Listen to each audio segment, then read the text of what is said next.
No, non ci siamo.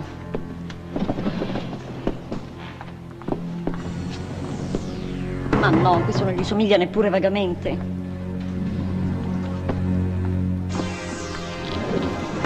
Oh, adesso sì che ci siamo. Eccolo qua. Questo è lui. Ne avete altri così con la barba? Ce n'ho uno fresco di giornata, ma è arrivato 5 minuti fa da Napoli. Adesso ve lo faccio vedere. Guardate quanto è bello.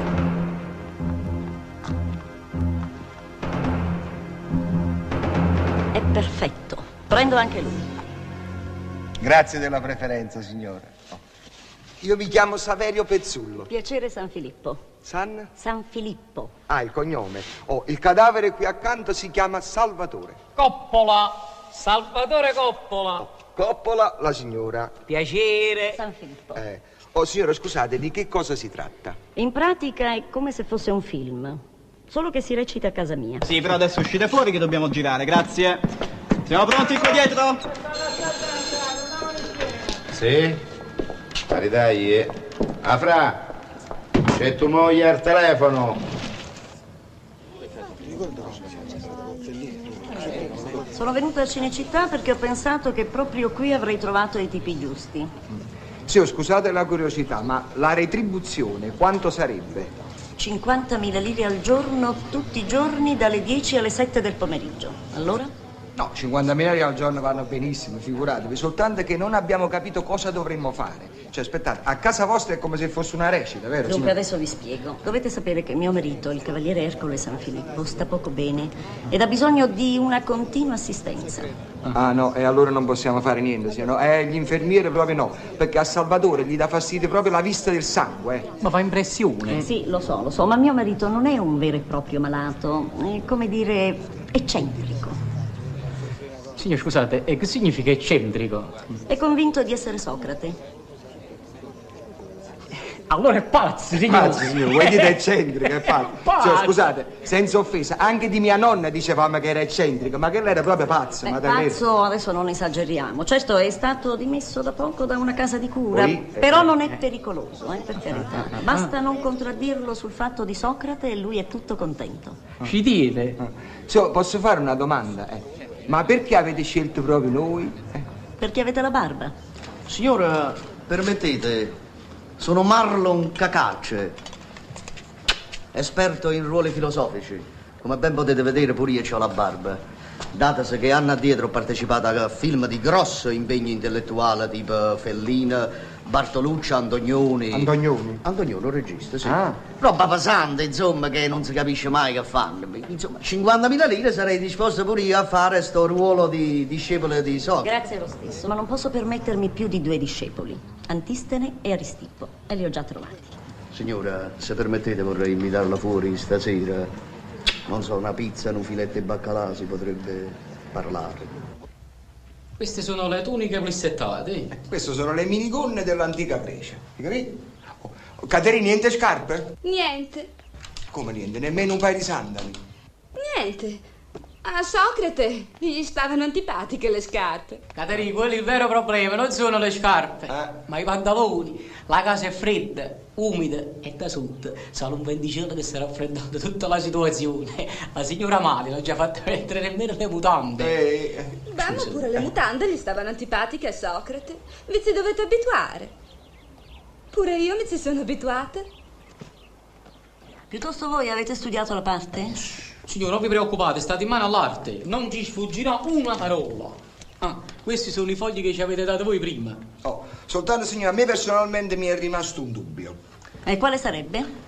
Qua, signora, guardate, scusatemi, qui c'è scritto che a un certo punto devo dire a Socrate, o Socrate, vedete qua. E lui mi domanda chi siete e io dico, io sono Aristippo, lui è Antistene, eccetera, eccetera. Io mi dico una cosa, se Socrate non dovesse dire chi siete, io che faccio, signor? Lo dice. Ne siete sicura? Ogni volta che entra qualcuno lui dice sempre chi siete. Adesso seguitemi che voglio presentarvi lo psichiatra. Permette, dottore? Questi sono i discepoli. Permesso? Giorno. Giorno. Io torno subito,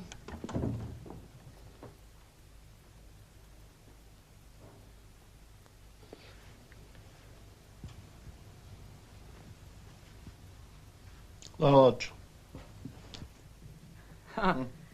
L'orologio è bello, dottore, mi piace. Questo è un Total Watch originale. Scusate, dottore, quello è un po' ignorante, ma un filosofo greco con Total Watch. Ma fa sempre figure niente. Non si tratta dell'orologio in quanto orologio, altrimenti dovremmo togliere pure le lampadine, la radio, non lo so, la plastica.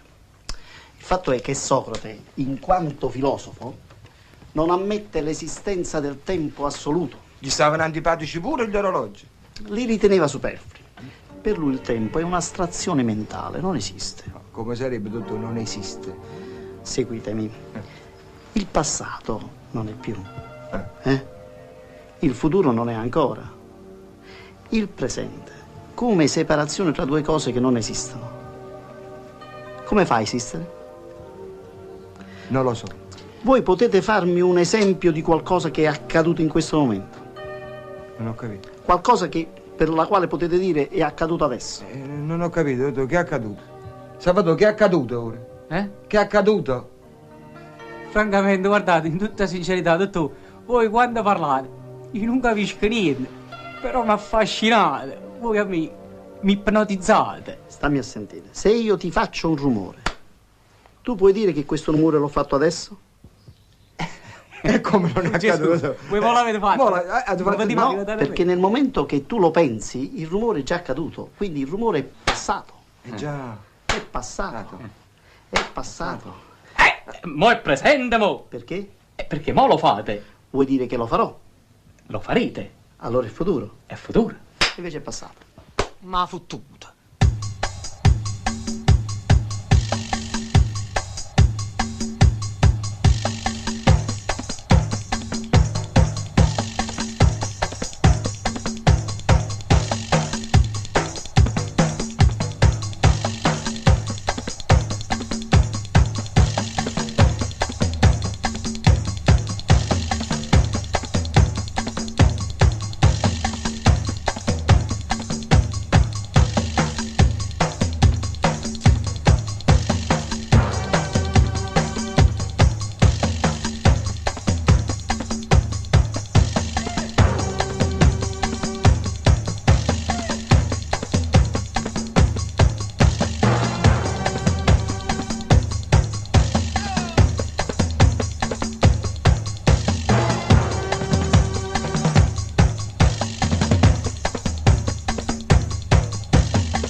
che state facendo? Voi dovete stare attenti. Ma noi dobbiamo stare pure attenti che non si vede da sotto. Vabbè, questo non mi importa. Allora, vi stavo parlando del presente. Sì. È un guaio che non esiste il presente. Bravo, dottore, bravo. Con la disoccupazione che ci sta in giro è un guaio, Salvatore mio. Ma non è, dottore, che il passato poi si stava bene? C'è sempre stato. Ma che c'entra la disoccupazione? Io sto dicendo un'altra cosa. Scusa. Per essere felici bisogna saper vivere il presente. Quando il presente non c'è, non si è felici. Tutti sono capaci di dire: oh, come ero felice quando avevo 20 anni. E poi non è vero, perché non si era felice a 20 anni. Tutti sono capaci di vivere proiettandosi nel futuro. Farò, dirò. Il saggio invece è colui che realizza il presente. Il saggio è colui che quando ha sete beve, sente l'acqua fresca che gli scende per la gola e pensa: oh, quanto è bello bere. Il saggio è colui che quando ha fame mangia e mentre mangia pensa: oh, quanto è bello mangiare. Una bella tavolata, Tutto tutta insieme. D'altra parte, come diceva Hegel, come diceva? Non lo so, tutto quello diceva tante cose, Hegel, mo chi si ricorda. Hegel diceva: Sì. il tempo è come l'essere, mentre è non è e mentre non è è. No, vabbè, questo l'abbiamo capito, è facile. No, io dico una cosa, se il tempo non esiste, noi come facciamo a sapere quando sono le 7 e ce ne dobbiamo andare, dottore? Non vi preoccupate, mando io Caterina ad avvisarvi. Adesso seguitemi. Scusate signora, il dottore ha detto che il tempo non esiste. Ma per noi attori il tempo è molto importante. Da questo momento in poi mi chiami Santippe e lei si ricordi di essere Aristippo, il filosofo del piacere. Va bene, signora? Invece Santippe. lei è Antistene, il filosofo della rinunzia. Cosa pensava Antistene del cibo? Signor, mi sono distratto un attimo. Cosa pensava Antistene del cibo? Del cibo? Allora, Antistene, signor, quando voleva mangiare qualche cosa di buono, stava 3 giorni di digiuno. Poi dopo, qualunque cosa si mangiava, tutto gli sembrava squisito. Bene. E in amore? Pure? In amore? Allora, in amore diceva... in amore si sceglieva la donna più brutta del paese. Diceva, la donna quando più è brutta, più c'è la probabilità che mi ami. Bravo. Ed ecco qua le vostre concubine. Questa è Laide, l'amante di Aristippo, e questa è Curpia, l'amante di Antistene. Signore, questa sicuramente mi ama.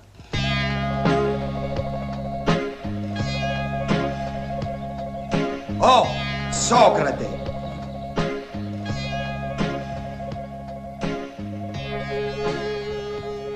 Oh, Socrate!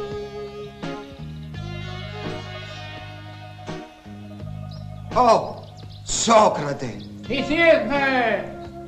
Io sono Aristippo di Cirene e costui che è con me è Antistene, figlio di Antistene della famiglia degli Antisteni.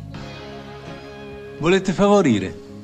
Oh sì, oh grazie, oh Socrate. Oh Laide. Oh Curpia. E oh Aristippo. Tu non sei Antistene. Non ho capito. Tu non sei Antistene. Oh, Gesù, quello l'ha detto Luca, allora non avete capito prima? Allora cosa fai? Tu mangi? Mangi. Mangio? No, mangi, no. Casomai fra 2 o 3 giorni, io vado pazzo per i cornetti stantini. Se me ne conservate mezza. Di Diogene, che notizie mi date? Notizie di oggi? Di Diogene il filosofo. Ah, scusa, abbiamo capito notizie di oggi, c'è una parola. Ha detto così, devi mandare tanti saluti. Sì, ora che mi ricordo, ha detto proprio così. Salutami a Socrate.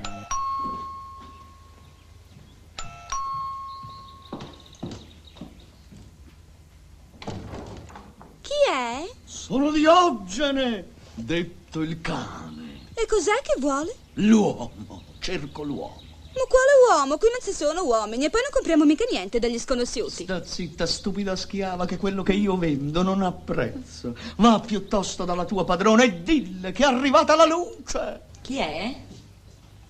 È quello della luce. Ma che vedo? Non è forse Venere costei che mi viene incontro? È di nuovo lei, eh? Signora, io sarei pronto a buttarmi nel fuoco. Senta, giovanotto, per favore, se ne vado, non mi faccia perdere tempo. Abbiamo già tanti problemi. Vabbè, signor, come volete. Però prima permettetemi di baciarle la punta della mano. Grazie. Arrivederci. E di Cratete, che cosa mi dite di Cratete? Niente, o Socrate, perché noi a Cratete veramente non ci siamo ancora arrivati. Noi siamo arrivati fino a Diogene. Guardate se vi dico bugie. Avesse a morire Aristippo. Questi sono i compiti che ci ha dato la signora Santippe. Ci dovevamo fermare al segno. Voi sapete dove si vende il pesce, no? Il pesce dal pescivendolo, Socrate. Bravo, bravo. E la frutta, dove si vende la frutta? La frutta dal fruttivendolo. Io però qualche volta l'ho trovato pure da standa. Come? Dalla standa di Atene, naturalmente. E la virtù? Dove si trova la virtù? Come si diventa uomini virtuosi? Questo, caro Socrate, proprio non lo sappiamo. E allora, amici, venite con me. Sì. Seguitemi. Diventerete miei discepoli peripatetici. Discepoli per? Peripatetici. Più patetici di noi qua, Socrate, tutti i piedi bagnati. Senti, io so di non sapere, ma tu che cosa sai? Io non so niente. No, noi non sappiamo niente, o Socrate. Se ti chiedessi cos'è la verità, che cosa mi risponderesti? Se tu mi chiedessi cos'è la verità, io in verità ti risponderei: decidi tu, o Socrate, perché noi poi tanto facciamo sempre quello che dici tu. La verità è una dea pericolosissima, ma non tanto in sé e per sé che andrebbe bene, ma per coloro che credono di possederla e la vogliono imporre agli altri. Eppure io sapevo che a dire bugie era peccato e si andava all'inferno, si andava. No, il contrario, è chi impone la propria verità agli altri che dovrebbe andare all'inferno. Bravo, Socrate. Antistene, Aristippo? Sono le 7, potete andare via. Va bene. Signor, così non si può andare avanti. Io Antistene non lo voglio fare più. E qual è il problema? Qual è il problema? Questo qua mangia, beve, si abboffa. E voi chiedete vicino a me qual è il problema? O facciamo Antistene un giorno ciaschedu, o cambiamo filosofo. Dico io, ci sarà stato in tutta la storia della filosofia un altro filosofo che la mangiava? Non è possibile, ormai lui la conosce come Antistene. E Antistene nella storia non mangiava. Sabato ti ha rassegnato a storia e storia.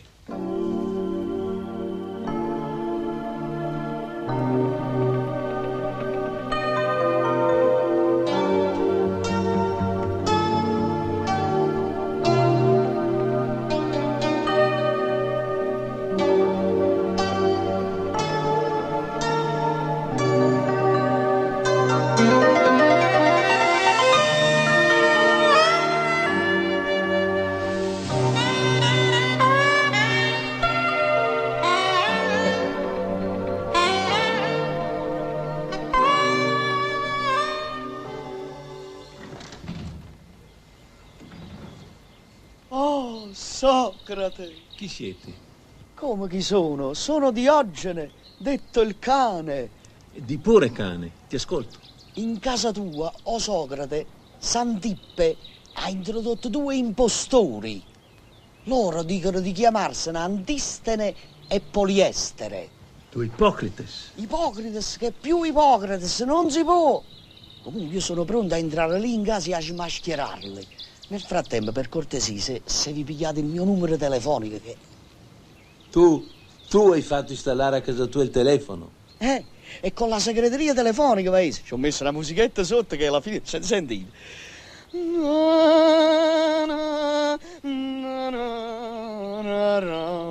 Questa è la segreteria telefonica di Diogene, detto il cane.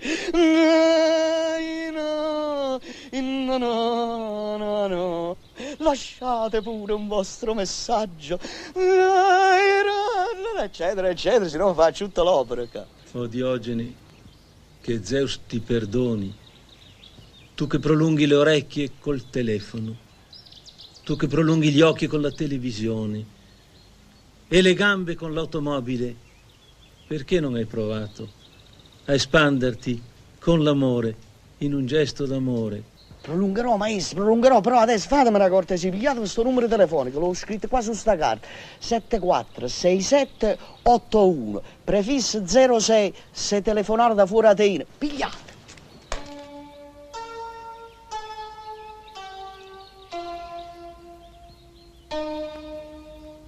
Oh, Socrate. Chi siete? Sono Mirto, la tua concubina. Il pranzo è servito e Sentipe ti sta aspettando.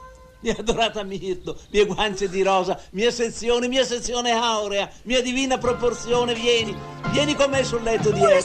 Vieni sul letto di Ero. Vieni sul letto di Ero. Taci Giovenca, o prima Giovenca, taci. È Afrodite che ci chiama, è Afrodite che ci vuole. Tizio, è la signora che ci sta chiamando e se non si vai subito si incassa. Ma tu devi obbedire, tu sei una schiava, mio 314. Tu sei una schiava, tu devi obbedire. Che succede qua dentro? Niente, signora. Socrate stava facendo il filosofo.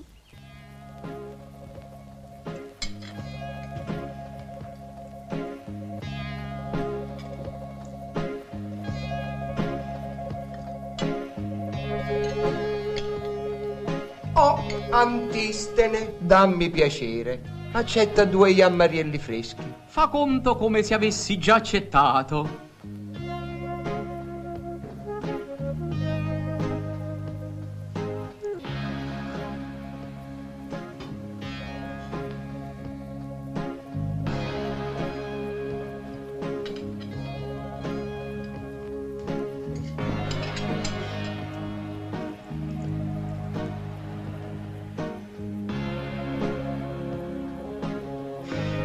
Oh, Antistene, gradisci una sfera di riso?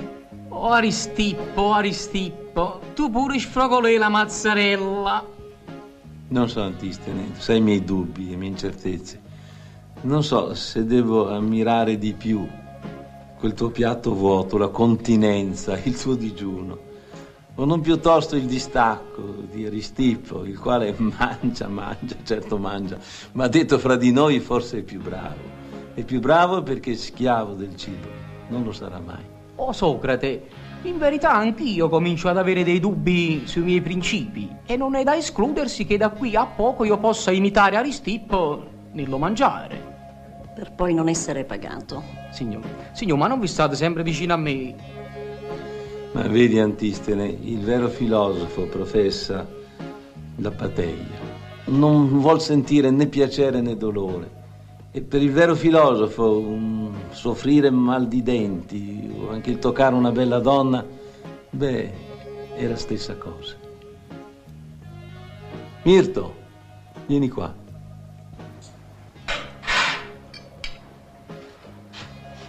Siedi sulle mie ginocchia.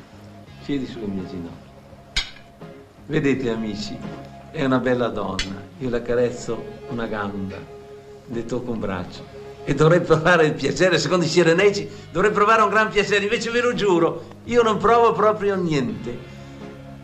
Chissà, forse, non so, forse proverà piacere il mio corpo, ma chi se ne frega del corpo. E allora non ti dovrebbe importare neanche di questo. E di questo. Ma insomma, questo Socrate qua che allunga le mani. Sentite, io ho sopportato per anni, adesso non ce la faccio più.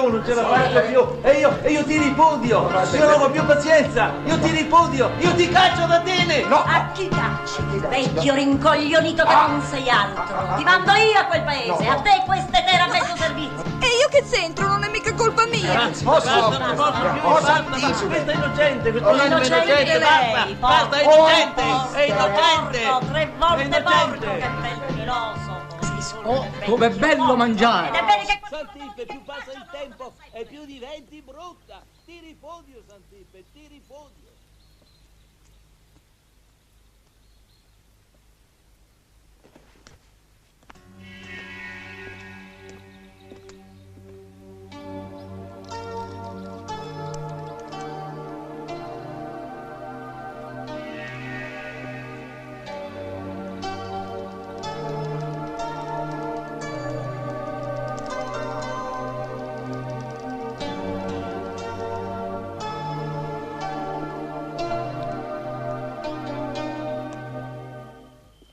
Oh, Socrate, tu non devi dare troppo peso a Santippe. Sai bene che le donne non possono capire di filosofia, soprattutto poi quando ci sta un'altra donna per lo mezzo.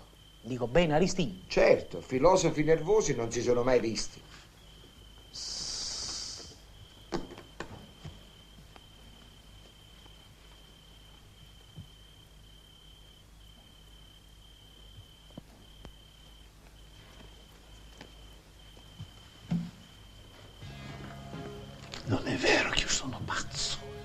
Io non sono Socrate. Non sono pazzo. Io non ho mai creduto. Non è vero che io credo di essere Socrate. Salvatore, la pazza, la sola, la vera pazza qui dentro è mia moglie, è Santipera, signora. Ma è successo, ha avuto una grossa crisi nervosa, una grossa depressione, quella che si chiama una crisi di identità. E dice, io non conto per nessuno, io non sono nessuno, nessuno mi ascolta. No, una volta non era così. Era romantico, era gentile. Quando lo conobbi ero ancora una ragazzina e lui aveva già i suoi 40 anni. Però ogni giorno mi scriveva una poesia, sa? Una volta me ne scrisse una che finiva così. Ed io che intesi quel che non dicevi, mi innamorai di te perché tacevi. La conosco, Lorenzo Stecchetti. Allora io, d'accordo con lo psichiatra, abbiamo deciso di fare qualche cosa perché si sentisse importante, responsabile. Abbiamo immaginato questa sceneggiata. Io sarei stato Socrate e lei Santipe. Scusate, perdonate la battuta. Meno male che non avete fatto Garibaldi. Se no io e lui dovevamo fare i garibaldini. Facevi i miei 1000. No, non scherzate, ma voi piuttosto, come vi siete ridotti a fare questo mestiere? Cavaliere, quando c'è il bisogno non è che si può andare tanto per il sottile, avete capito? Certo, 10 anni fa sicuramente mi sarei rifiutato. Io modestamente sono stato a New York. Qui c'è sta Salvatore e vi può dire se dico bugie. Io ho studiato all'Actor Studium. Cavaliere, tutto vero. Se lo osservate bene, vedete che tiene tutta la parte destra di Al-Allad. Un po' dimagrito, ma Al-Allad, però. Ma quello Salvatore sta esagerando. Oddio, c'è stato un periodo che mi chiamavano il piccolo Humphrey Bogart. Vabbè, ma comunque ero pure più giovane, tenevo cappiello, è un altro discorso. Cavaliere, io in America ho fatto la fame. Poi che volete fare? La vita è carogna, disgraziatamente. Poi a un certo punto me ne sono dovuto tornare in Italia. Come sarebbe a dire disgraziatamente? Ma tu non facevi la fame? Sì, ma facevo la fame americana, però. Cavaliere, quello una cosa è la fame americana e un'altra cosa è la fame italiana. Per non parlare poi della fame dell'Etiopia, vabbè, quella è una fame famosa in tutto il mondo, è nato fatto proprio. Cavaliere, io parto da un presupposto che secondo me, quando uno va in un paese nuovo, la prima cosa che dovrebbe fare, dovrebbe chiedere, ma non so, pure a un passante, a un vigile urbano, sentite, scusate, in questo paese che tipo di fame fate? Piuttosto, Cavaliere, mo che si è scoperto tutto il segreto, voi che fate? Ci licenziate? No, signore, no, tutto come prima. Al contrario, anzi, dal momento che siete qua, io potrei chiedervi un piccolo piacere. Come no? Vedete, Socrate non vedeva la televisione. Io vorrei tanto vederla, ma non posso avere un televisore. Se vi dessi un assegno di 1 milione, non potreste domani comprarmene uno piccolino, in modo che possa nasconderlo? Salvatore, mi devi credere, quando il cavaliere si è tolto la barba, io sono rimasto proprio come lo strunzo. Normale, vuoi dire? Come normale? O dottore? Dottore, venite qua. Abbiamo saputo tutto. Il pazzo non è lui, è la moglie, la signora Amalia. E con questo? Come con questo? È perché non ce l'avete detto prima? Perché per me essere pazzo o essere normale è la stessa cosa. La verità è che sono pazzi tutti e due. Tutte e due? Ma a me, a dire il vero, lui non mi sembra tanto pazzo. Tanto è vero che ci ha dato pure un assegno. Un assegno? L'assegno di 1 milione. Vuole essere comprato un televisore. Veramente? Ecco, dico bugie. Avessimo di sapere. Ma ve lo faccio vedere, l'assegno. Ecco qua, vedi. E come ha firmato? Gesù, come ha firmato? Ha firmato Socrate. Socrate? Dottore, secondo voi questo è normale? Secondo me invece è pazzo furioso. Pure senza barba. Dire pazzo è esagerato. Diciamo piuttosto che vivi il tempo con intensità. Sapete, scusa, Questo perdonate, ma voi ogni tanto parlate di tempo. Che c'entra il tempo? Adesso ve lo dico. Spostatemi un momento questa valigia.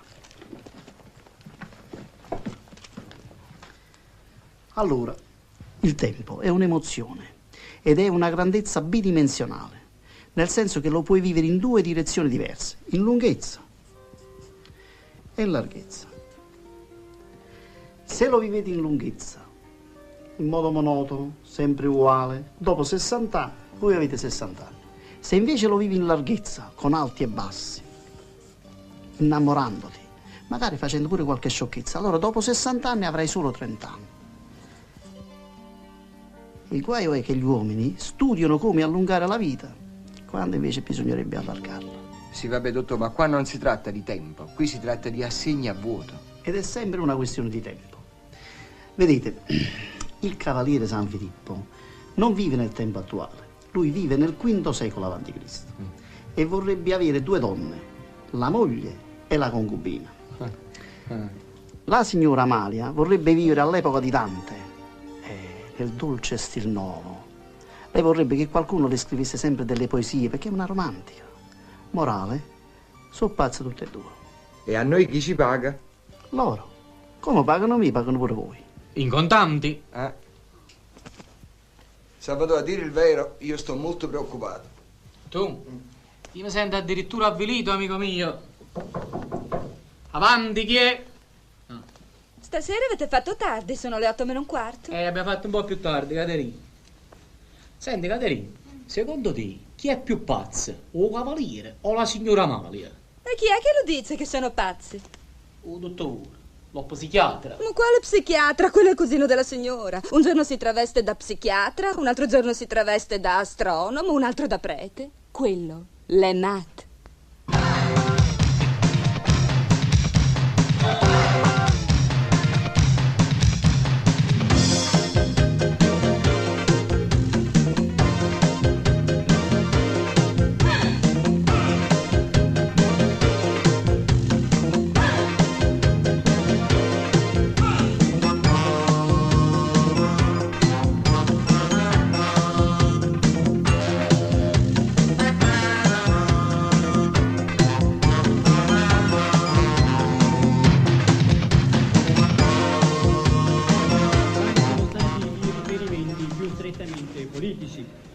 Signorile ha rivendicato al TSI la responsabilità di porsi come punto di riferimento anche per gli altri partiti laici e ha riproposto... No, e quando è troppo è troppo.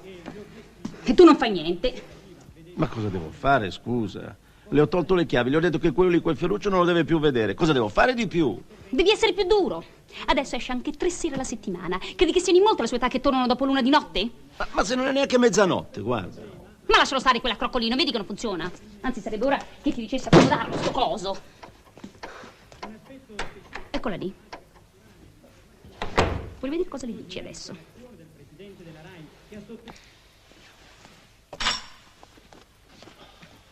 Ma lo sai che ore sono? Certo che lo so.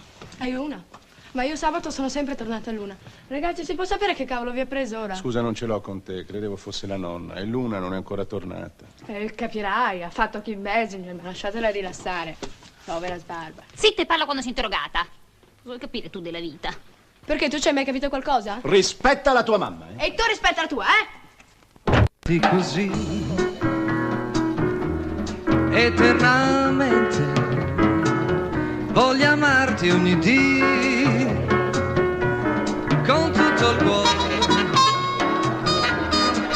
solamente il tuo labbro sa dirmi le cose più belle, solamente i tuoi baci san darmi felicità, come il sole sei tu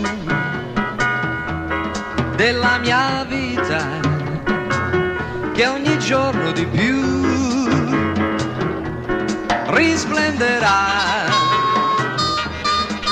Le campane che suonano a festa al tramonto che muore, sembran dicano al vento ogni dì voglio amarti così.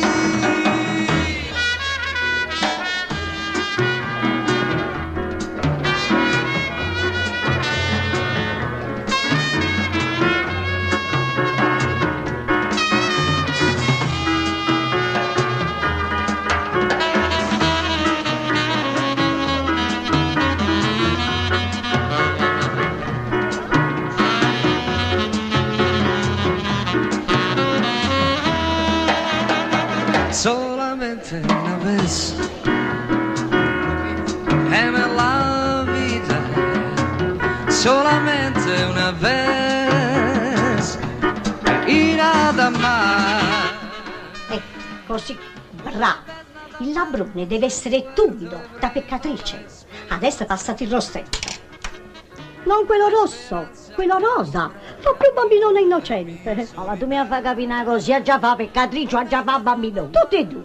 L'uomo del nord, la donna la vuole peccatrice e bambinona. E fai vedere, come fai la bambinona? No, che stai cretino, non è bambinona. Bene, come stai? E Ferruccio che fa? Sta bene, sta bene. E il generale? Che deve fare, poverino? Si tormenta.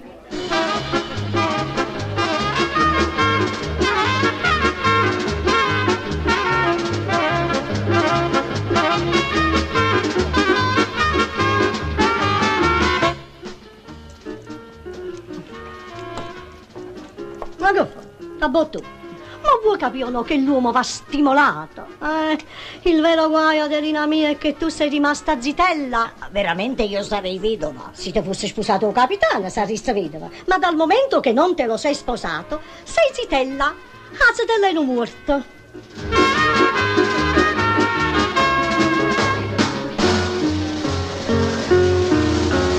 Rosamunda, tu sei la vita per me. Rosamunda, tutto il mio cuore è per te. Nei tuoi... Posso avere l'onore, Carlotta? Manuele, scusami, ma si è fatto tardi. Sarà per un'altra volta. D'accordo. Va bene?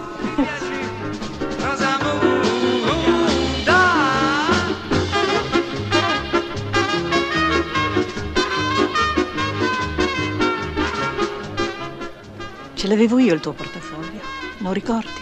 L'avevi dato a me. Grazie, Carlotta.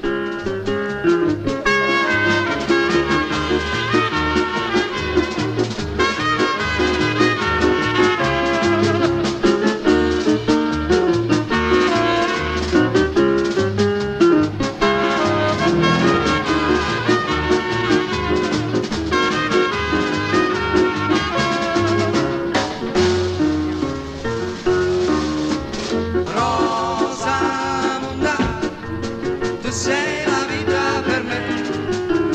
Rosamunda, tutto il mio cuore è per te. Nei tuoi baci c'è tanta felicità. Più ti guardo e più mi piaci. Rosamunda.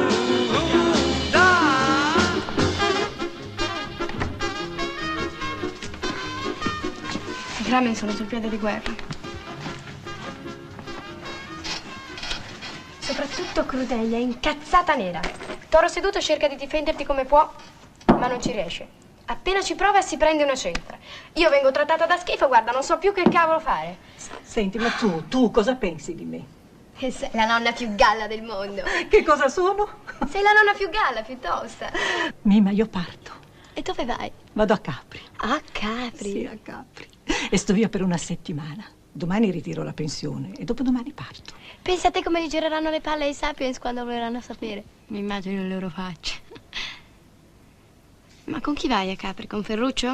E con chi vuoi che ci vada? Senti Carlotta, guardami fissa negli occhi.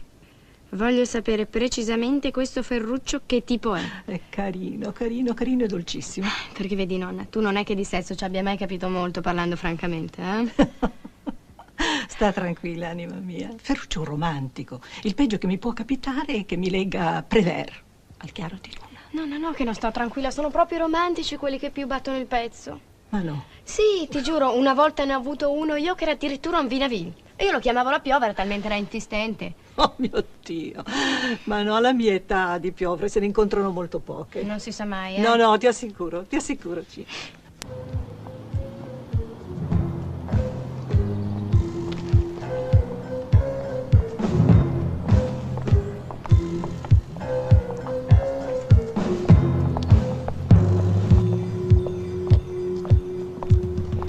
Buongiorno signorine. Generale, state qua anche voi per la pensione? No, noi militari, grazie a Dio, la riceviamo direttamente in banca. E Carlotta è dentro? Ah, generà, voi tenete la capa tosta. Non ve la volete togliere dalle cervella. Quella Carlotta, lo sapete, ha il cuore altrove. L'importante nella vita non è essere amati, ma amare. Contento voi, contenti tutti. Buongiorno Carlotta, posso accompagnarti? No, Emanuele, abbi pazienza, ma questa mattina ho 1000 cose da fare. Ci telefoniamo. D'accordo. Generale, avete visto? Se stavate a sentire a noi, sparagnavate una figura di niente. Vai, vai, vai!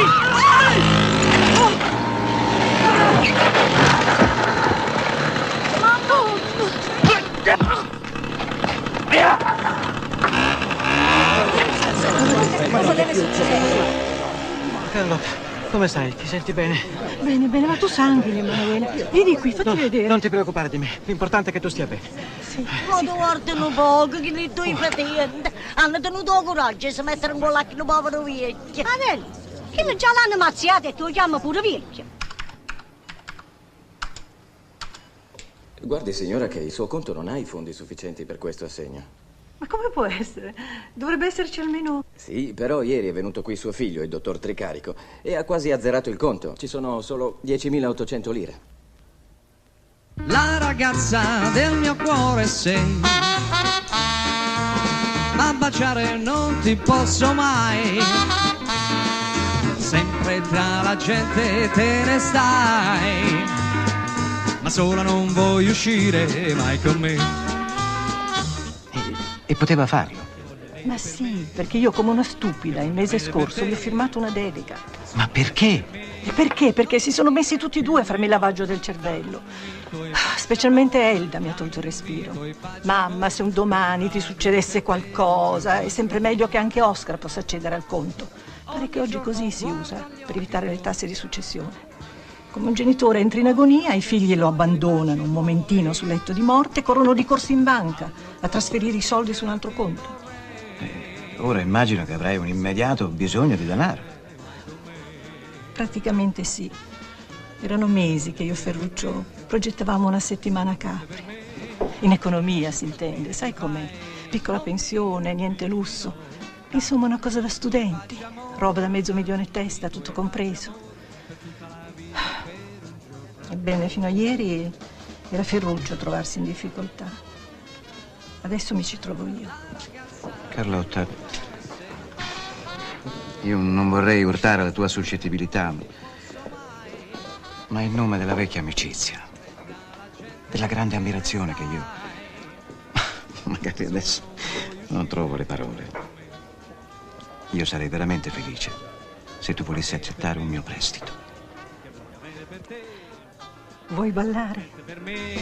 Non mi dire più di no, dammi i tuoi baci amor, dammi i tuoi baci amor, per tutta la vita e per un giorno ancora.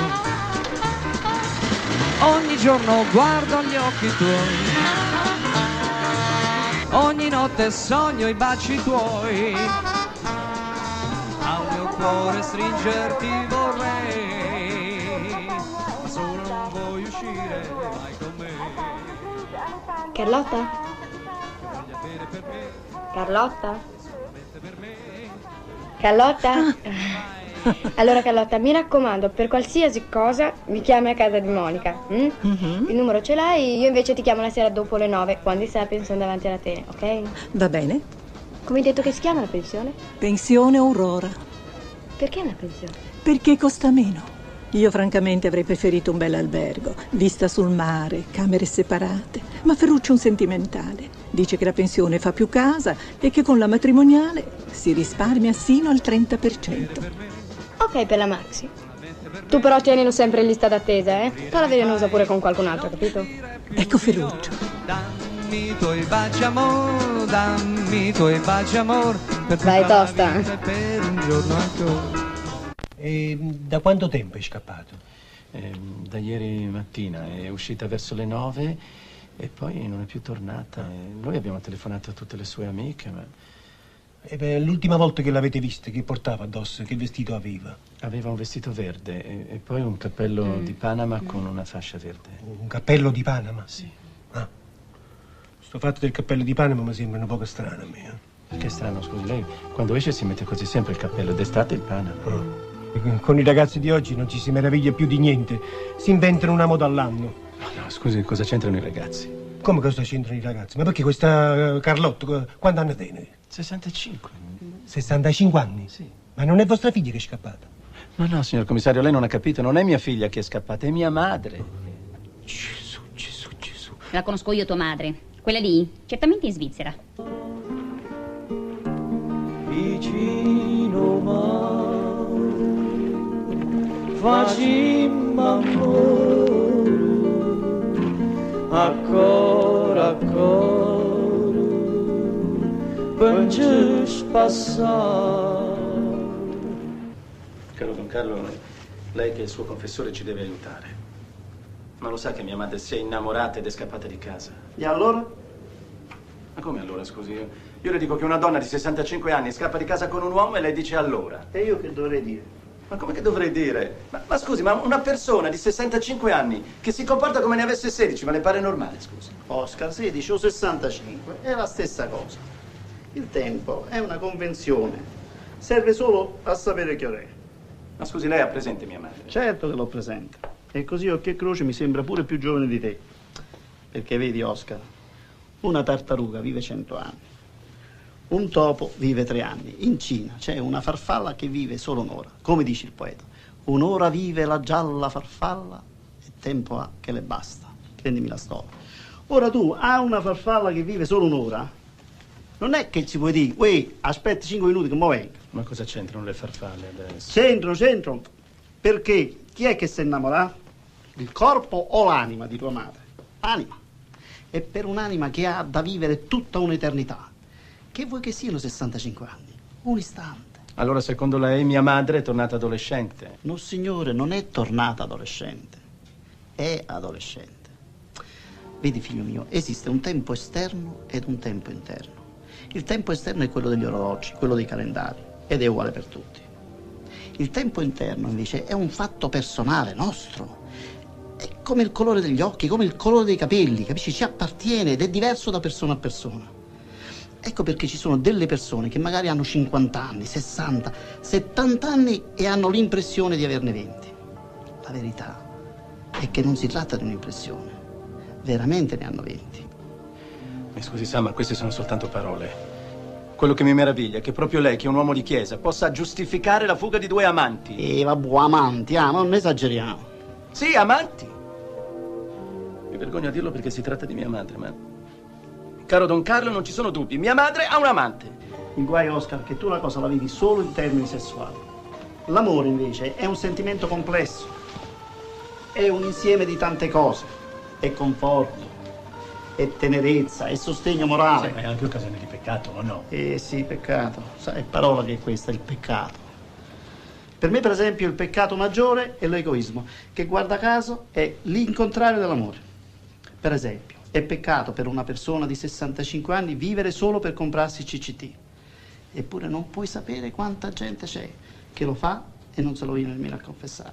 Secondo me questo Ferruccio è un avventuriero. Avrà saputo che mia suocera ha 9 appartamenti intestati e non molla la presa. Questa qui è solo la tua opinione, scusa. In effetti noi non lo conosciamo, può darsi che si sia innamorato davvero, invece. Di una donna di 65 anni. Cioè tu vorresti farmi credere che quello lì vuole di portarsi a letto tua madre? Ma insomma... Certo è che da quando è morto papà, mamma non è più la stessa. Non ha mai voluto accettare la vedovanza, d'altronde era troppo giovane. Sì, ma adesso non è più. Potrebbe pure uscire di scena, no? Non lo so, bisogna avere il fidanzato fin dentro la tomba? Quando la festa è finita, punto e basta. Secondo me Elda ha ragione. Cosa può volere un uomo da una donna di una certa età? Soldi, no? E noi questi soldi non glieli faremo avere. È per questo che ho riunito la famiglia. Punto primo. Dove sono scappati? Mimma, tu che cosa ne sai? So soltanto che se l'è telata. Ma cosa dice? Lascia stare quella lì, che tanto non ti dice niente. È qui solo per spiarci e riferire tutto alla nonna. Esci subito di qui e chiudi in camera tua. Con molto piacere.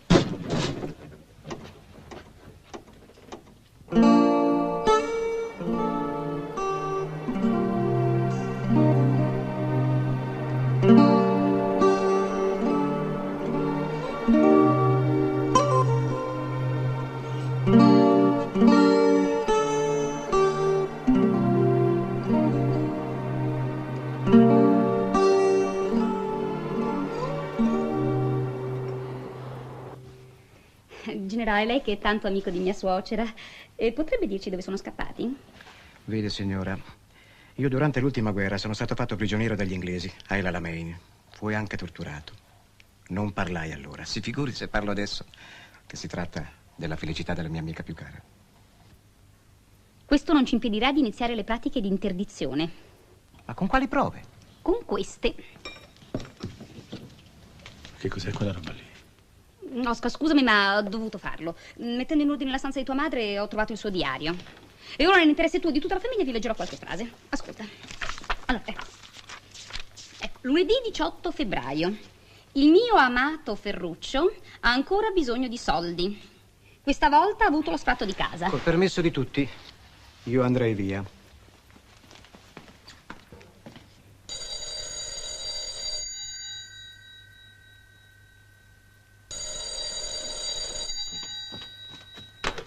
Pronto? Sì, sta qui. Chi? Chi devo dire? Ah, la nipote da Milano. Subito ve la chiama, aspetta.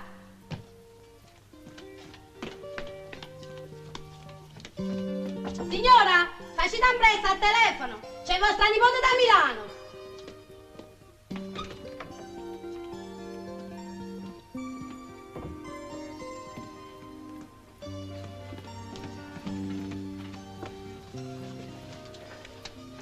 Mima, che è successo? Ho capito, sì, e poi? Beh, questo è troppo. Ed Emanuele che ha fatto? È andato via. Certo che Emanuele è sempre un gentiluomo. Peccato che sia così basso. Come mi vuole interdire? Senti, amore mio, tu adesso devi farmi un piacere. Dì a tuo padre. Sì. Dì a tuo padre che se vuole sapere dove sono andata, lo vada a chiedere alle signorine Bisogno. Vedete, io non so se faccio bene a raccontarvi tutte queste cose, però voi siete il figlio e certe cose se non le dico a voi a chi lo dico. Certo è che se Carlotta sapesse che sto mettendo in piazza i fatti suoi mi ammazzerebbe. No, ma parli pure senza paura, signora Antonietta. Noi siamo qui apposta per aiutare la mia mamma in questo momento così difficile. Parla. Parlo? E se non parli adesso, quando vuoi parlare? E allora parlo. Vostra madre ha un male incurabile. Le restano solo 6 mesi di vita. Ma che cosa dice? L'ho accompagnato proprio io 2 volte a farsi gli accertamenti. Ma non è possibile, non ci ha mai detto niente. Ma quella è fatta così. Non vuole affliggere quelli che le stanno vicino. Nemmeno Ferruccio sa niente. Ma bisogna fare qualche cosa, io non lo so. Io ho un amico che è uno specialista. Adesso vi do una bella notizia. Dica. Carlotta si sposa. Come si sposa? Sì, con Ferruccio, il suo grande amore. Ma che bella coppia, signor. Ah, li dovreste vedere quando ballano il valzer di Strauss. La ra ra ra ra. La la la la. Sì, sposano domenica nella chiesa di Santa Chiara. E poi vogliono fare il viaggio di nozze a Parigi. E con quali soldi? Perché se non sbaglio questo Ferruccio non ha una lira. No, per questo non c'è problema. Carlotta mi ha detto che si vende 2 dei suoi appartamenti e con i soldi che acchiappa vuole fare il giro del mondo. Ha detto se la va, del domani non v'è certezza. Ma così hai detto. Nel continente nero, alle falde del Kilimangiaro, e ci sta un popolo di negri che ha inventato tanti balli. Il più famoso è l'Alligalli, Aligalli, Aligalli. Siamo i Vatusi, gli altissimi negri. Quello più basso è alto 2 metri. Noi siamo quelli che nell'equatore vediamo per Antonio, c'è l'Alligalli. Signor, scusate, Adeli, c'è l'Aligalli, ce lo perdiamo. Scusate. Siamo i Vatusi, gli altissimi negri. Quello più basso è alto 6 metri. Noi siamo quelli che nell'equatore vediamo per primi la luce del sole. Non siamo i Vatusi. Alle giraffe guardiamo negli occhi, agli elefanti parliamo negli orecchi. Mio marito ha un cugino alla buon costume, se può servire. Ma come sei esagerata, scusa. Addirittura la buon costume. Insomma, ragazzi, calma e sangue freddo, eh? Intanto non si sono ancora sposati. E poi la mamma ha telefonato ieri che torna domani, no? La prima cosa da decidere è quella di far fare delle indagini a un detective. Chi ci dice che questo Ferruccio non sia un pregiudicato? Ma col detective non alzate un cippo. Mia nonna è troppo giusta. Anche se Ferruccio fosse Valenzaska in the person, lei se lo cucca lo stesso, te lo dico io. Vabbè, allora te che sei tanto intelligente, cosa proponi di fare? The money. Io andrei dal maschietto e gli direi: ehi, cucador, qua c'è il cash, becca e schioda. Ma che cosa ha detto? È possibile che non la capisco mai questa qui. Ha detto che bisogna mollare un po' di soldi a quel Ferruccio lì. Vuole un whisky? Volentieri, grazie. O preferisce una vodka con ghiaccio? Va bene, ma non si disturbi. Io la bevo liscia, come i russi.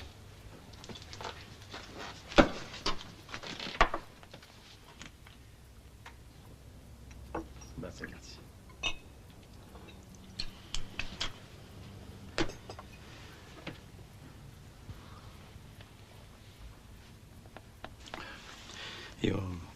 Mi scusi, ma io non so proprio da che parte cominciare. Lei è imbarazzato perché tra una settimana dovrà chiamarmi papà. Se questo è il problema, si tranquillizzi. La dispenso dal farlo. Sì, effettivamente siamo molto preoccupati per questo matrimonio. Sia io che le mie sorelle pensiamo che non è bello, ecco, che nostra madre si risposi alla sua età. Invece lei è convinta proprio del contrario. Dice che i vecchi sono sempre d'impiccio e che quindi è meglio se si aiutano fra loro. Ma vedo che non è di questo che lei mi vuole parlare. Io la vedo a disagio. È come se avesse ingoiato un rospo e non riuscisse a tirarlo fuori.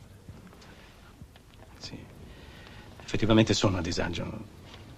Insomma, signor Ferruccio, noi pensiamo che lei stia dietro a nostra madre solo per una questione di soldi. A questo punto dovrei offendermi. Ma insomma, sia sincero. Mia madre è bella, ma è soprattutto una bella nonna. Che attrattiva può avere, se non i 9 appartamenti? Ecco, l'ha detto lei. Per me forse può essere così. Ma per voi che siete i figli, mi dispiace, ma i 9 appartamenti non dovrebbero avere importanza. Al primo posto io metterei la felicità di mia madre. È proprio così, mi creda. Ma noi pensiamo che questo matrimonio sia una sciocchezza e che la felicità di nostra madre coincida con una sua partenza. Insomma, mi chiede di sparire. Questa è la nostra idea.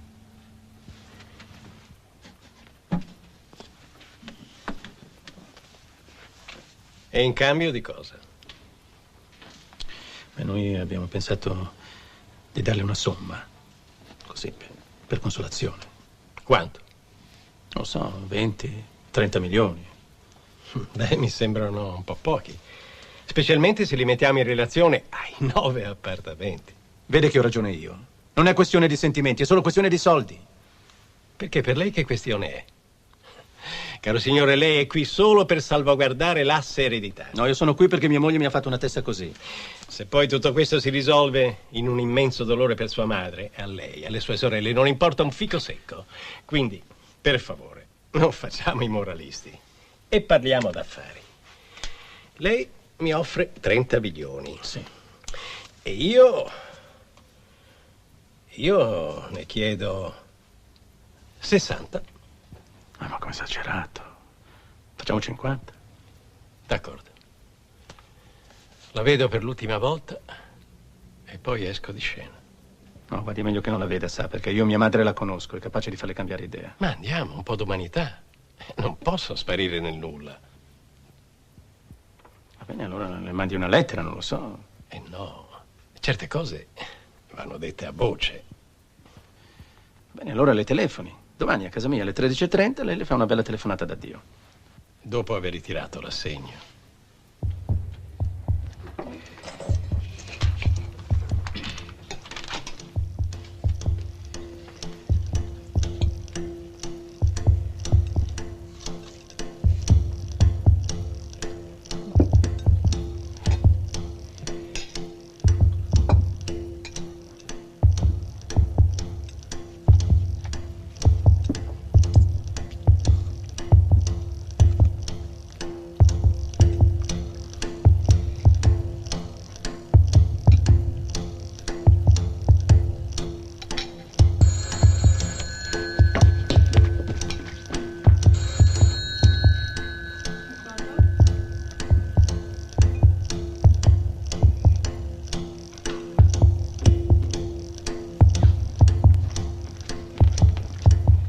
Non è per te.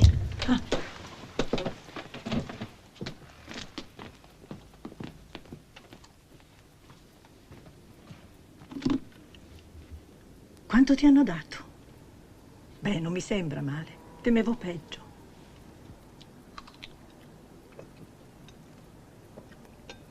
Mimma è stata bravissima.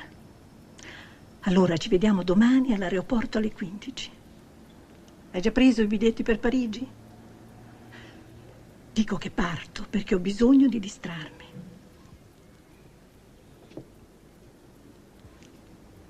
Il male incurabile? No, per il momento non dico niente. Loro poi sono più contenti se sto male. Lo trovano più adatto alla mia età. Ciao, ciao Cucador. Ciao, ciao.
Scasso, furto. Avete aumentato la tazzina di caffè a 700 lire. E vi frego, me lo faccio in ufficio, me lo faccio. Da un chilo di caffè riesco a tirarne fuori 200-210 tazzine.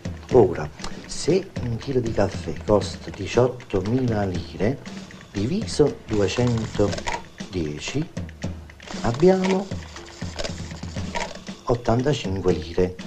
85 lire più 5 lire di zucchero. 5 lire di zucchero, abbiamo 90 lire a tazzina.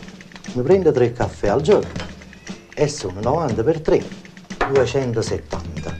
Quindi in effetti vado a risparmiare la bellezza di 1830 lire, che moltiplicato per 30, 1830 moltiplicato 30 fa 54.900 lire. Furto lo scasso, furto. Maria, nel gabinetto si è fulminata la lampadina di centro. Cambiala, ma non la buttare. Me la metti insieme alle altre nel cassetto di sotto. Commissario, dentro da voi ci sta quello che abbiamo fermato stanotte. Perché? O pazzo, quello di via Nardones. Dice che vi vuole parlare. Furto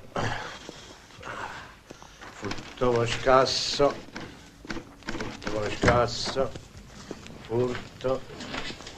Commissario, sono Alfonso Caputo, vi dovrei parlare. Che mi parlate a fare? Voi prima fate tutto quel casino e poi vi lamentate. Accomodatevi. Insomma, come si sono svolti questi fatti? Dunque, commissario, prima di dirvi come si sono svolti i fatti, io vi vorrei far conoscere prima l'antefatto. Commissario, io l'anno scorso, il 31 dicembre, stavo inguaiato, non tenevo nemmeno una lira per festeggiare l'ultimo dell'anno. Commissario, ma mi state sentendo? Vi sento. Sì. Vedete sto cappuccetto? Questo? Questo mo va una fesseria, Ebbene, io con questo coperchietto riesco a consumare la matita fino all'ultimo centimetro. Parlate, vi sento, però abbiate pazienza. Veniamo al dunque. Sì, vi stavo dicendo, commissario, che io stavo proprio rovinato, commissario. Stavo rovinato il 31 dicembre, mi servivano 100.000 lire. Riesco pure a fare la punta. Commissario? No, dicevo, a me mi servivano 100.000 lire, avete capito? Sì. Allora non so se ci avete fatto caso. Commissario? Non so se ci avete fatto caso che l'uomo più sta inguaiato nella vita e più diventa sensibile. Io quel 31 dicembre non tenevo nemmeno gli occhi per piangere. Dovevo provvedere al cenone e ai fuochi d'artificio. Proprio quella mattina i bambini mi avevano pregato: papà, i bot, papà, non ti scordi i bot, papà, i bot. E che dovevo fare? Mi servivano 100.000 lire. Il primo tentativo lo feci con Peppo criminale.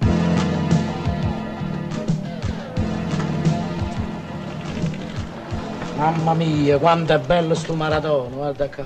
E questo non è niente. Aspettate un momento.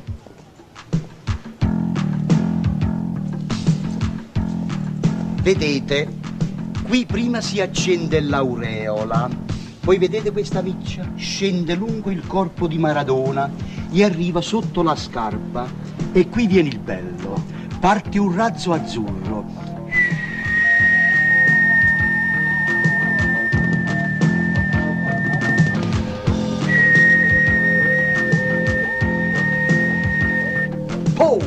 E raggiunge il palazzo di Rimbetto, dove voi, con l'aiuto di un amico, precedentemente avete piazzato questa porta di calcio. Appena il razzo colpisce questa porta di calcio, voi prendete questa peretta e premete ed esce la scritta Gol, gol, gol, gol. E quanto costa questa meraviglia? Me lo chiedete perché dovete comprare o per semplice curiosità? Veramente è uno sfizio, tanto per saperla. Giovino, vi tengo che fa, mi facete perdere tempo. Scusate. Traggiate pazienza, ditemi piuttosto di che cosa avete bisogno. Mi servirebbero una decina di tofu col fischio, a quanto me ne mettete? Tofu semplice o bitonale? Semplice. 500 lire e il fischio è garantito. È una multipla a 10 botte? Giovino, voi dovete comprare o mi dovete fare un'intervista. Veramente? Ho capito. Voi avete problemi economici. Momentanei. Allora permettetemi un consiglio. Oggi a Napoli, sotto le 200.000 lire, non siete nessuno. Non vi conviene nemmeno cominciare a sparare, rischiate di fare una brutta figura nel quartiere. Invece, con 50.000 lire, vi comprate una botta unica. Eccola qua. Modello Hiroshima. Praticamente una bomba atomica. E state sicure che domani nel quartiere si parlerà solo di voi. A proposito, voi come vi chiamate? Alfonso. Ecco, domani nel quartiere si dirà: e hai visto Alfonso? Ha sparato una botta che è una cannonata. Questa non è una botta normale, è una botta che si sente da capo Posillipo a Poggioreale. A me per questo mi chiamano criminale. Veramente io avrei bisogno di un atto di fiducia. Che io non vi posso dare, casi no mi appiccico con papà. Ma papà non è morto? Sì, ma prima di morire mi disse: Papi, state accorta a Alfonso. Ah, prima di morire ha pensato a me? Sì, mi disse così: i fuochi e i crediti vanno tutti in fuoco. Ragion per cui fatte papà in contanti. I contanti? È una parola. Il problema, caro Alfonsino, è proprio quello dei contanti. Vanno fuyendo. A noi ci hanno rovinato i cinesi con la vendita sotto costo. C'è una concorrenza sleale. Una volta, quando era vivo nonno, tenevamo 6 stanze, Alfonso 6, accessori, 24 dipendenti. Guarda qua come siamo ridotti, andando a buco con 3 scorte che faticano alla dretta. E tutto questo con i ricchi capo di Mazzumbinari hanno un momento nato. E mica per i fuochi. Chi lo mestiere rosso, saremmo pure predisposti. Caso un bambinario per mezzo di ribbia, Alfonso stiamo un guaia di ribbia. Ma che è successo? Che è successo? Che è successo? Che è successo? È successo che i cinesi hanno abbassato i prezzi. Perché quelli non pagano l'assicurazione, capito? Non pagano l'IVA, non pagano i contributi, non pagano i marchetti, i pullman, gli aerei, i bolle, i diesel, i super diesel, i busti, i fogli, i francobolli, non pagano niente i cinesi. Sono così assai che se ne morono i 100, ce ne stanno 1 miliardo a disposizione. Hai capito? E ci vanno in culo a me e a te. Pure i cinesi. È permesso? Avanti. Posso trasera? Avanti! E poi ti ho portato la polvere nera che tu mi avevi ordinato. Ci ho messo 2 kg di nitrato di potassio e 200 grammi di zucchero. Tutta roba sicura. State buone, Pasqua. Come ti dicevo, Alfonsino, stiamo in guerra con la Cina. Sì, vabbè, ma papi, si tratta di una fesseria, insomma, una sciocchezza. Si tratta di 100.000 lire. Che io non ti posso prestare, per 1000 motivi. Innanzitutto, perché non ne tengo. E poi perché sto in guerra con la Cina, te l'ho detto. Piuttosto tu perché non vai da tuo fratello? Si vede che non lo conosci bene, mio fratello. Lo conosco. E so anche il fatto della mezz'ora. Che poi detto tra di noi non mi sembra una cosa così terribile. Ah, tu la fai nera. Sì, e qua ti sbagli. Perché l'ho fatta altre volte la mezz'ora e ti assicuro che è terribile. E allora fa un'altra cosa, stammi a sentire. Vada da Donna Attilia. Vedrai che chi ha 100.000 lire darà. 100.000 lire? È una parola. E come vuoi, figlio mio bello, che ti posso prestare 100.000 lire? Una volta sì, quando avevo un negozio a 3 porte al Corso Garibaldi, allora sì che te le potevo prestare le 100.000 lire. Ma mo, come faccio io? Guarda tu stesso come sono ridotto. In un mastrillo come questo la gente non vuole neppure entrare. Oggi il cliente è abituato ai grandi magazzini, al supermarket, a passeggiare coi carrelli. E che addindaro e faccio passeggiare. Nonnotti, ma si tratterebbe di un prestito a breve scadenza, massimo una settimana. Alfonsino mio bello, beati che mi presta a me 100.000 lire. Oh, ma tu perché non ti rivolgi a tuo fratello? Quello ti vuole tanto bene, lo sai. Lui le 100.000 lire te le regala. Ma voi lo sapete quello da me che pretende? E che da essere, si tratta solo di mezz'ora. Tu fa così, stringi i denti e aspetta. A mezz'ora passa e ti si fatti 100.000 lire.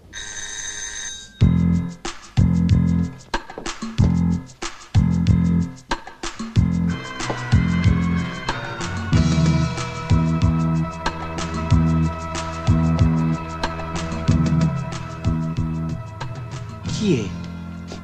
È tuo fratello con le 100.000 lire. I ragazzi ci sono? Sì. Patrizia e Deborah stanno dentro e Gigino sta giocando al pallone. Vallo a chiamare. A proposito, dopo, chiama pure le signorine Canessa, il ragioniere De Luca e Concetta. Concetta? Pure Concetta? Pure Concetta. Quante volte ti devo dire che più gente siamo e meglio riesce? Sì, va bene. Gigino! Sali sopra immediatamente che è venuto zio Alfonso. Mamma, nata voto con zio Alfonso, io sto yucan! Va bene, si tratta solo di mezz'ora, belle mamma, Sali sopra e poi torni un'altra volta a giocare. Con permesso? Prego, buonasera. Noi abbiamo portato con noi anche la signora Annunziata. Siccome che ha sentito parlare sempre della mezz'ora, ma non ha mai assistito, e allora... E avete fatto bene, accomodatevi in prima fila che fra poco si incomincia. Buonasera. Mi raccomando, Alfonsino, noi facciamo il dito per voi. Buonasera a tutti. Oh, caro ragioniere. Ragioniere. Grazie. Signor, io tengo che fa. È stata zitta e metto dall'adrete, Anna.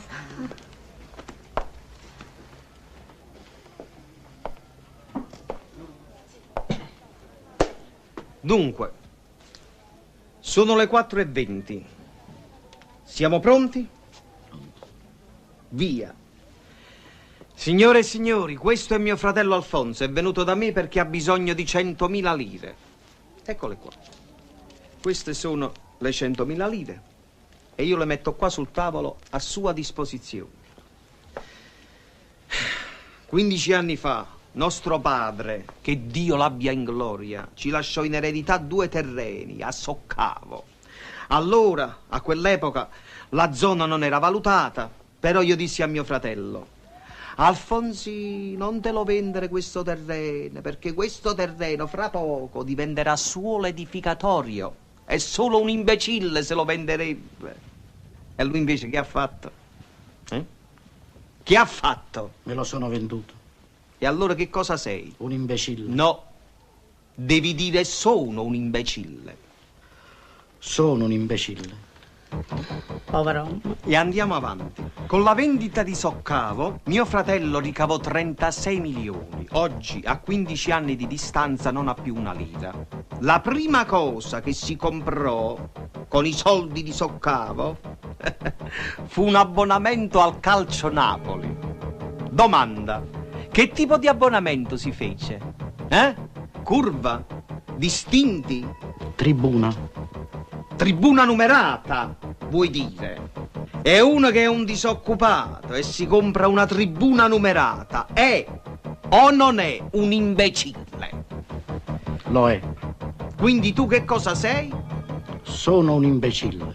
Poi si comprò una 124 Spider. Se non era Spider non era buona. Poi, tra una cosa e l'altra, nel giro di 3 anni si mangiai tutti i 36 milioni. Ma non basta. Io gli avevo procurato pure un posto di fattorino nell'osservatorio astronomico di Capodimonte, dove c'era il professor Carotenuto, il direttore dell'osservatorio, grande amico mio, che lo aveva preso pure a benvolere, né quello che fa. Dai, dimissioni. Zitti voi, lo deve dire lui. né quello che fa. Do le dimissioni. Sapete cosa mi disse? E come i tenga a 124 spider, pozza fa mai o fatturina. Come se a 124 spider fossero titoli studi. Allora io mi domando e dico, uno che si perde un posto fisso statale di fattorina all'osservatorio astronomico di Capodimonte per una 124 spider. È o non è 3 volte imbecille. Per cui io chiedo adesso ufficialmente a mio fratello, Alfonso Caputo, che cosa sei tu? Alfonso Caputo, che cosa sei tu? Lo sapevi che non ce l'avrebbe fatta. Oggi era troppo nervoso. E perché ti servono 100.000 lire? Perché oggi è il 31 dicembre. E a te chi te l'ha detto che oggi è il 31 dicembre? Professore, voi volete scherzare sempre. Oggi non solo è il 31 dicembre, ma è una giornata che impone certi doveri. Alfo, ti devo dare una brutta notizia. Che? Non solo non esiste il 31 dicembre, ma non esiste nessun giorno del calendario per il quale tu puoi dire questo è il 31 dicembre. Sarebbe più corretto dire che è sempre il 32 dicembre. Il 32 dicembre, professore. Perché voi state chiusi qua dentro, facete una passeggiata a Porta Capuana, vedete se è o non è il 31 dicembre. Vedete una frenesia in giro, la gente che compra botte, champagne, capito? Buttano milioni come se fosse acqua fresca. Che ora è, Alfonso? Sono le 7. A Napoli. A Napoli. Napoli sta qua, va? Dove sta? La vedi, ce la fai? Ah, là è. Qua. Ecco qua. E questo è Calcutta. A Calcutta. Qua sta Calcutta. In questo momento a Calcutta è mezzanotte. Allora io ti chiedo, se tu ti trovassi a Calcutta, festeggeresti la mezzanotte di Calcutta o aspetteresti la mezzanotte di Napoli? Aspetterei la mezzanotte di Napoli. Perché secondo te la mezzanotte di Napoli è più mezzanotte della mezzanotte di Calcutta? No, ma per sparare i fuochi insieme agli amici, va. Alfo, a parte il fatto che la contemporaneità non esiste, se per assurdo tu ti mettessi a volare intorno alla Terra, in senso contrario al movimento della Terra e con la stessa velocità, ti rendi conto che sarebbe sempre mezzanotte? Tu fermeresti il momento. Ho capito, si fermerebbero gli orologi. No, sei tu che fermeresti l'istante diventa coincidente con l'eternità. Perché, caro Alfonso, il problema è non esiste il tempo. Ho capito, il problema mio è una sola. I 100.000 lire. Lascia ste 100.000 lire, vieni lascia a a me. Alfo, qua è tutta una convenzione. Tu festeggi il 31 dicembre perché sei nato cristiano. Fossi nato musulmano, tu festeggeresti il 28 febbraio. Se tu fossi nato copto, tu festeggeresti il 18 agosto. Se fossi nato maronita, maronita, tu festeggeresti il 30 settembre. Vabbè, ma ci sarà un giorno che segna la fine dell'anno? No, e questo è il bello. Guarda qua, va. Sai che cos'è questo? No. Questo è un ammasso stellare, M728. Questo? Questa qua. Se tu ti trovassi qui in mezzo, nella M728, Alfo, tu non sapresti che giorno è, che ora è e che anno è. Hai capito? Poi tutto questo per non parlare del secondo,75. Secondo,75. Questo è un fatto secondo,75. Gregorio XIII, quando riformò il calendario nel 1582, incaricò della cosa un astronomo, si chiamava Luigi Lilio. Se non che questo Luigi Lilio si innamorò di una cameriera di Ferrara. E uno, tre, due, si così. Insomma, Luigi Lilio si confuse e sbagliò i calcoli di un secondo,75. Ora, accumulandosi sempre questo secondo,75 tutti i giorni, moltiplicando un secondo,75 per 365 e per 405, noi abbiamo totalizzato un errore di 3 giorni. Ragione per cui oggi non è il 31 dicembre, ma è il 28 dicembre. Ah sì? E tu tieni ancora 3 giorni di tempo per fare 100.000 lire. Oh, buona fine e buon principio, Arnalfo. A me quello che mi preoccupa è la fine. Ma perché qualcosa non va? Che da già dire. Oggi è l'ultimo dell'anno, non sono stato capace di fare 100.000 lire per accattare 2 botte ai bambini. Capisco che sono nato disoccupato, ma è possibile che in tutta Napoli non ho trovato chi mi presti 100.000 lire? E beh, a me è proprio questo tipo di vittimismo che mi dà fastidio. Perché tutti quanti noi siamo nati disoccupati. Tutti quanti siamo nati disoccupati. Si nasce disoccupati, però dopo ci siamo dati da fare. Più di come mi sono dato da fare io stamattina. Questo tipo di napoletano che mi dà fastidio a me. E sapete qual è il giorno in cui mi vergogno di essere napoletano? No, qual è? Proprio al principio, il 2 gennaio. Perché il 2 gennaio esce il Corriere della Sera e puntualmente mette un titolo su 5 colonne in cui sta scritto: A Napoli, per i fuochi artificiali, a notte di Capodanno, 3 morti e 300 feriti. Vabbè, ma non sempre però. No, sempre. E io la mattina, quando leggo il giornale, mi vergogno certe volte di essere napoletano, perché noi abbiamo 2000 anni di storia. Noi abbiamo nomi come Benedetto Croce, per dirne uno, no? Giordano Bruno, Jacopo Sannazzaro con una Z, perché scrivono tutti quanti con 2 Z, una Z. Ma voi lo sapete, in tutto il mondo, quanti popoli sparano? Ci sono 3 popoli che sparano. Il popolo cinese, il popolo messicano e il popolo napoletano. Però con questa differenza, che un cinese spara per un cinese solo. Il messicano spara per un messicano, invece il napoletano spara per 3 cinesi, 3 messicani e per 12 napoletani, più uno che è lui che spara, no? Vabbè, ma non sempre però. Voi sparate per tutto l'anno. No, io non sparo per No, ma gli altri sparano. La Madonna Assunta. Che è la Madonna Assunta? Il giorno della Madonna Assunta cominciano la mattina alle 5 e finiscono a mezzanotte, perché lì passano i vaporetti. A Massa Lubrenza, per esempio, tutti i vaporetti che passano vanno sotto il porto e fanno il saluto alla Madonna. Tu e la Madonna, spara la Madonna. I figli della Madonna sparano. Allora potete immaginare a Ferragosto quanti vaporetti vanno e vengono e sentite quante sparature fanno. Sì, ho capito. Il maggiore Patton. Chi è il maggiore? Il maggiore Patton è un frode soldato che ha fatto la guerra proprio da quelle parti che è sbarcato a Salerno. Ha affrontato impavido la mitraglia tedesca. E beh, quando sta là, il giorno della Madonna Assunta, alle 5 mattina, pum, sente i botti e comincia, somma dal letto e grida, help me. Okay. Tanto che io sto alla stanza a fianco, no? Sempre alla stessa pensione. Io credevo che la moglie si chiamasse help me, no? No, invece la moglie si chiama Rebecca. Help me in inglese si vuol dire aiutatevi, aiuto. Allora io ho detto al maggiore Patton, maggiore, ma please, you, why? Why? No, why vuol dire perché, non c'entra niente di why napoletano. Why you always come back in Sorrento? Always, sempre. Perché venite sempre a fare vacanze a Sorrento? Dico io, perché non me ne state in Cornovaglia? No, e invece lui può venire a Sorrento perché lui ha detto così, a me la paura mi fa piacere, perché lui è inglese, loro ce l'hanno queste cose. Che mi stavate dicendo voi prima? No, stavamo dicendo che si sparano i fuochi per festeggiare, avete capito? A festeggiare? Ma che volete festeggiare? Voi siete disoccupati e volete festeggiare. Volete festeggiare e date questo esempio ai vostri figli. Ma che c'entra? Io stavo dicendo questo, volevo dire che si spara per protesta, avete capito? Siccome lassù ci sta qualcuno che non ci sente bene, allora più rumore si fa e meglio è, avete Ma capito? lassù dove? A Milano? No, a Milano, in cielo, là, in cielo. Ah, in cielo? Hai duro d'orecchio, adesso poi diciamo che il Padre Eterno è sordo. No, non è sordo, ma è distratto.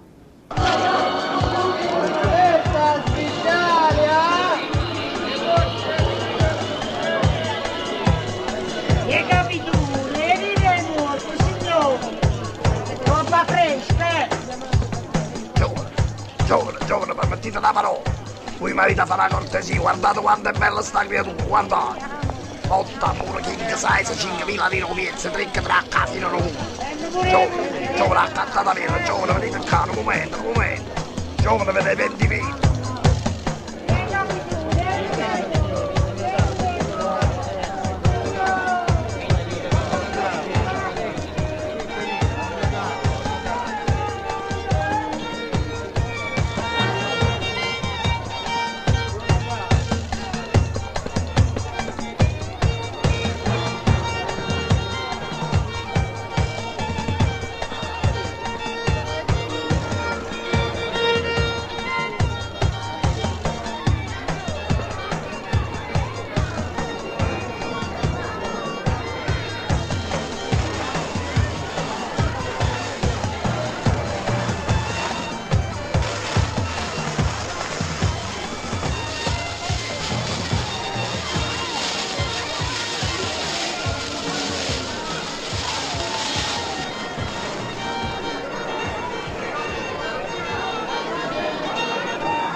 Ma che state facendo?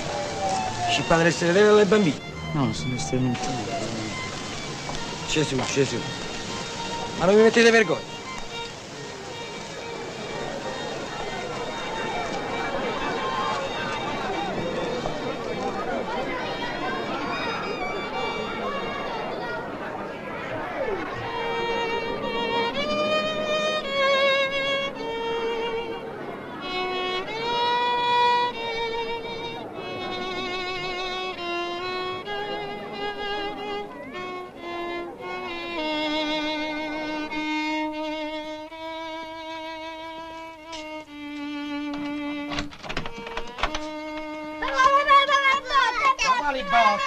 Aspetta! Quali bot? Basta con questa inciviltà. Ma niente bot, ma lo sai chi sparano le bot? Noi i cinesi e i messicani. Poi esce il Corriere della Sera e ci critica pure Benedetto Croce. Cosa sta accadendo? 2 litri di latte e un pacco di biscotti. Papà, stellatelle. Ma quale stellatella? Ormai sei grande, sei un uomo. Stellatella ancora. Andiamo brindare a tua mamma, andiamo, venite. Ci sta niente da mangiare? Veramente aspettavamo a te. Casomai ci avesse portato qualcosa. Non ho portato niente. Stasera è una serata come tutte le altre. E tieni 2 rate. E faccio un po' di brodo caldo. Va. Cammini, cammini.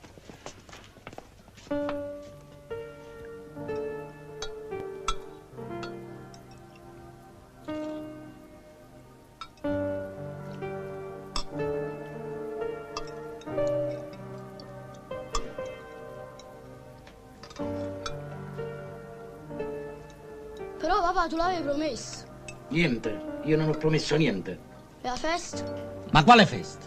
Quale festa? In questa casa non si festeggia niente. Non c'è niente da festeggiare. Hai capito? Tuo padre è disoccupato, non ci sono soldi. Ma stanotte è l'ultimo dell'anno. E nemmeno questo è sicuro. E allora perché tutti quanti sparano e botte? Perché si sono sbagliati a fare i conti. Oggi non si sa nemmeno che giorno è. E poi basta con questi discorsi. Io mi sono scocciato.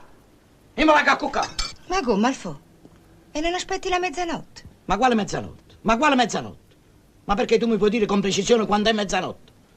Fai conto di stare a Calcutta.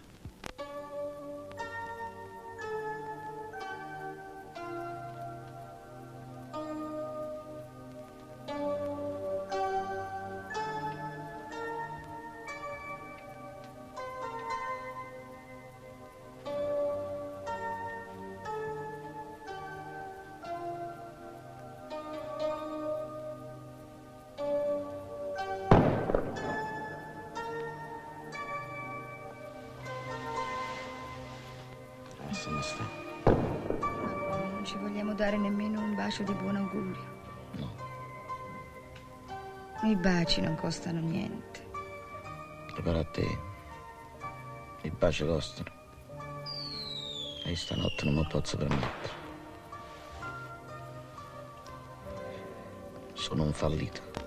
Che esagerazione. Ma sei un fallito perché non tieni i soldi per sparare. Praticamente sì.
Questa è una multipla a 6 botte. L'anno scorso costava 2000 lire. Oggi il criminale ne voleva 3. Voglio vedere dove vuole arrivare questo.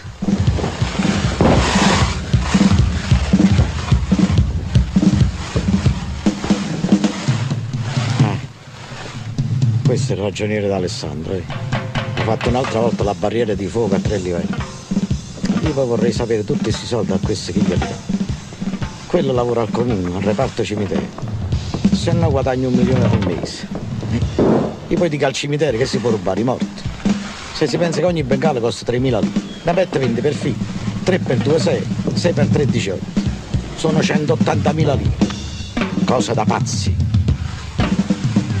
Questi sono i tracker del questore, li riconosco. Roba di scarto, 300 lire a pezzo comprata alla tedesca. Quello che mi meraviglia è che non senti il farmacista. Quello che lavora alla USL, là sì che potrebbe rubare. Praticamente dovrebbe sparare più di tutti. questa deve essere la bomba atomica che va parlato con criminale stasera. Va sparata Carmine Anzalone. E quello con quello che guadagna le ferramenta si può permettere questo ed altro. Senti, sì, colpo la scatenata l'offensiva. Anzalone ribatte colpo su colpo. Il questore sentì in buon ordine. Poi entra in campo pure il farmacista, sì, con due ferrazze scassarecchie. Quello poi copro con l'artiglieria pesante, trick-track a doppia testata nucleare, parola. Anzalone risponde con la pioggia infuocata, botte e contrabbotte a mitraglia. Parola, chi sì che sono fuoco, che bellezza. Bello, guarda, guarda.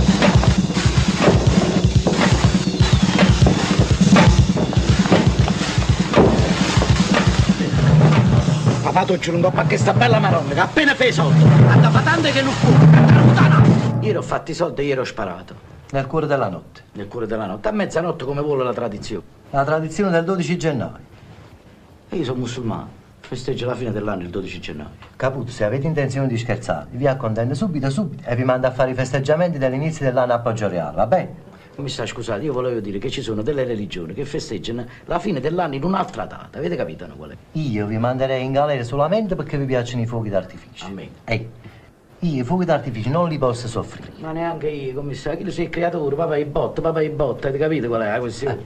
Da quando sono aumentate, poi non ve ne dico e non ve ne conto. Come costano? E sapete che faccio? Mi conservo tutte le lampadine fulminate e all'ultimo dell'anno le butto da sopra a basso. Andate a botta fanno lo stesso.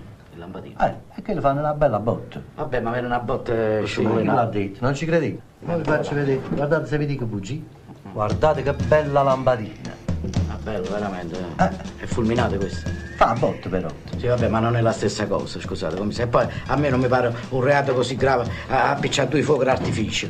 Ma questo lo dite voi. Qua il codice penale parla molto chiaro. Penale, addirittura penale. Oh, mamma mia, mamma mia. Qua vi faccio vedere. Oh, Gesù, Gesù. Guardate qua. Avete fatto 655 radunata sediziosa. No, io radunata non. No, avete ragione. Aspettate, 703. Ecco qua. Chiunque, senza la licenza dell'autorità, in un luogo abitato o nelle sue adiacenze, o lungo una pubblica via, o in direzione di essa, spara armi da fuoco, o lancia razzi, o innalza aerostati con fiamme. Che innalza?